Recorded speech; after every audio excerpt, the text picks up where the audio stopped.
అండి. ఈరోజు వీడియో వచ్చేసరికి లైట్ వెయిట్ కొట్టండి. ఆ మొక్కల మీద శారీస్ కొత్త మోడల్ అండి. ఇప్పుడే వచ్చిన ఈ మోడల్ అనేది. ఇది వచ్చేసరికి పళ్ళు అండి. శారీ మొత్తం ఇట్లా ఉంటుందండి. జరిగితే వర్క్ వస్తుందండి. టూ సైడ్ వచ్చేసరికి కడ్డీ బార్డర్ వస్తుందండి. ఇట్లా కడ్డీ బార్డర్ వస్తుంది. బ్లౌజ్ కూడా ఇదేనండి కాంబినేషను. ఇంట్లో ఇప్పుడు కలర్ చేయడానికి చూపిస్తున్నానండి.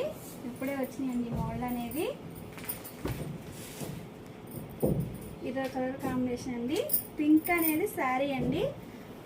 ఇది వచ్చేసరికి బ్లౌజ్ పళ్ళు అండి. రిచ్ పళ్ళు వస్తుంది. రెడ్ కాంబినేషన్ అండి. అన్నీ ఓపెన్ చేయడానికి కుదరట్లేదండి, అందుకే ఇలా చూపిస్తున్నాను. ఈ కాంబినేషన్ అయితే చాలా బాగుందండి. బ్లూకి మెంతి కలర్ కాంబినేషన్ అండి. పళ్ళు ఇదో కలర్ కాంబినేషన్, ఇదో కలర్ కాంబినేషన్.